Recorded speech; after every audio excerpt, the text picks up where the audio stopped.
I think Jan's point was very good. In other words, before anything happens, just first of all, I think the chance of a bigger coalition forming is not that much, just purely because the chance of 5-male coalition is quite limited already. But Jan's point was valid. I think before anything really happens, there'll have to be a weakening within the ranks of the Mapogos first, either by one or two of them getting old, which is possible, but you know that's 4 or 5 years away. But more likely, one or two of them, the male that's often by himself, gets caught by 2 or 3 other lions. Now, obviously, then by himself, he might be in trouble. Or a snake bite or a buffalo. You know, they caught a big buffalo the other day, and certainly they're strong lions, but a buffalo is still a buffalo. So, you know, that could happen. There's a variety of things that could weaken the coalition and then maybe leave a gap. But more likely, then it won't be a case of them getting displaced. Again, keep in mind that these males have got such a vast territory now that they've got multiple prides.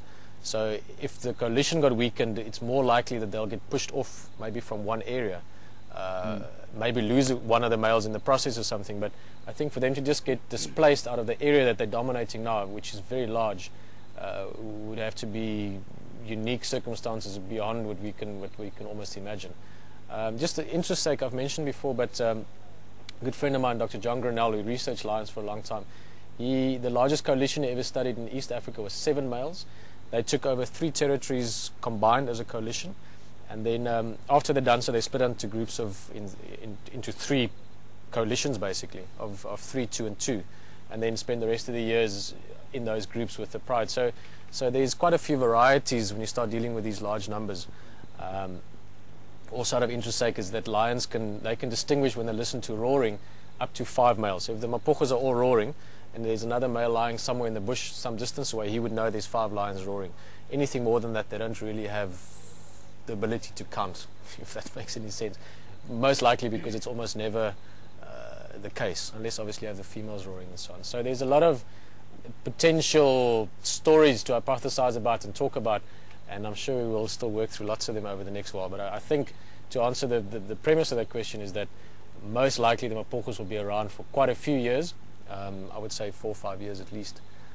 1, maybe 2 generations of cubs without having too much hassles. But then again, you know, tomorrow a big herd of buffalo decide they've had enough of the Mapogos and 500 buffalo take on 5 lions, and you know, numbers do count in the end. There's a lot of action happening out there in the bush. You just never know how it's going to turn out.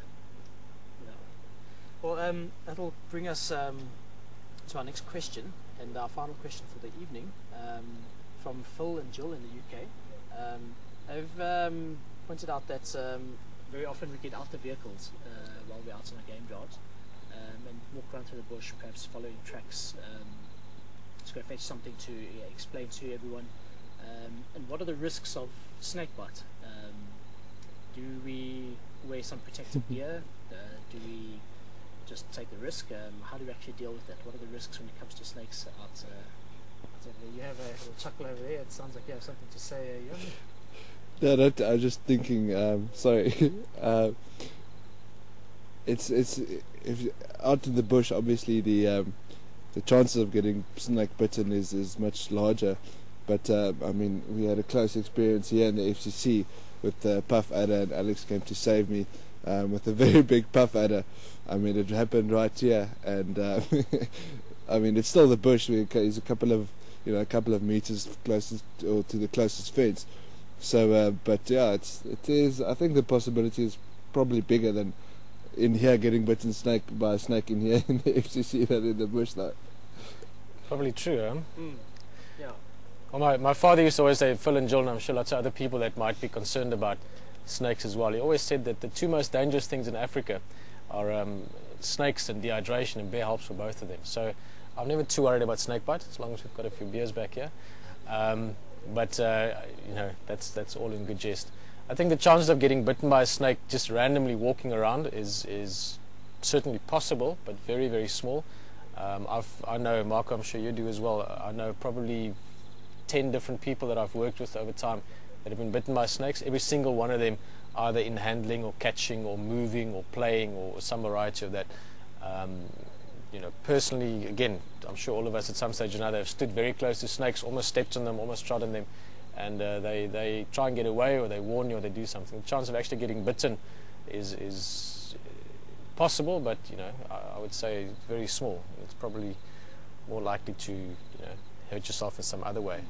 Yeah, I think The high lift jack or something. unfortunately we have been our minds have been played with some pretty hectic Hollywood films about crazy snakes and really aggressive snakes and so on. And snakes, of all means, they can be extremely dangerous animals, but the snakes we get out of here don't feed on humans, so I mean the chance of the snake actually let's hope it never gets over there. We'll have to change industries if it gets to that point.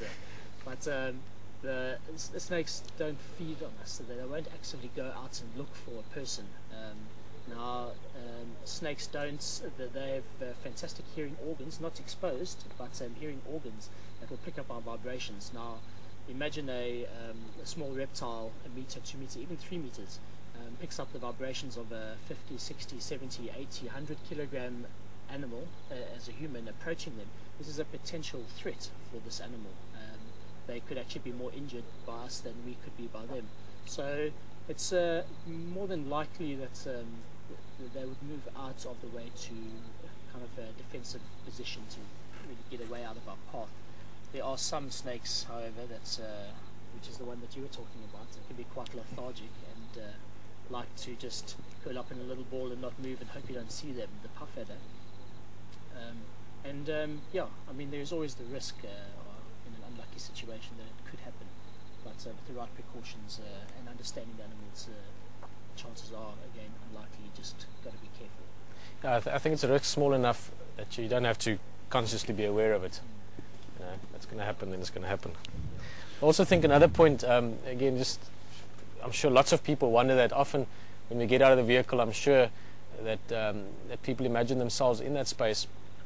But keep in mind, and I'm not saying this to be melodramatic at all, but really keep in mind that this space that we're moving around in, for all of us to some extent or another, really is home. I feel honestly more comfortable walking around out here in the bush by myself with no firearms or anti-snake venom or GPS or whatever, more at home literally than walking around on the sidewalk of a safe city that I enjoy, just because it really is something I've grown up with to some extent and wanted to learn more about. So it really is something that you walk around with a different awareness maybe than someone that's not used to it. So it's not a case of walking around looking out for potential threats. It's more just walking around being aware of the same as you would be in a city of cars driving in the streets and someone with a ladder on his shoulder.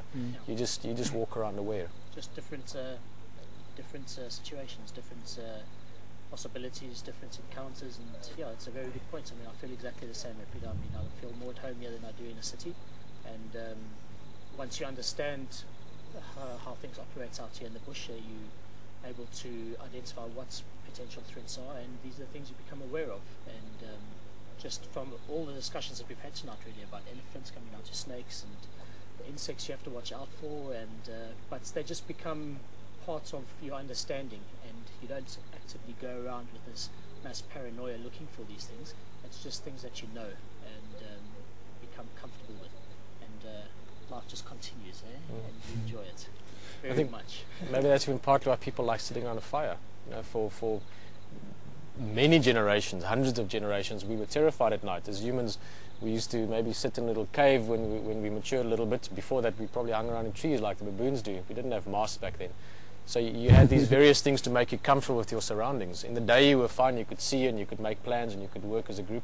But at night you were terrified of the dark, and you had a fire to sit around, so that would make it more comfortable. And the same goes for just understanding animals better. 100 years ago, very little was known about how these animals operate, but now you can talk to people that have got lots of experience, that have researched it, studied it, and you can start feeling more at home in this environment, the same as you guys could. Everyone that goes and drive with us, there's people now that they're comfortable out there. Absolutely. So it's been a great night, and thank you very much for joining us around the fire. From WildEarth, from myself, Marco. From Janja. Guys, and from me as well. First of all, thank you very much for joining us, and also looking forward to seeing how this develops, and lots more talking around the fire. It really is a fantastic place. The Bush Television, and we'll see you around it next Sunday again. Bye-bye. Cheers. Cheers, guys. Bye-bye.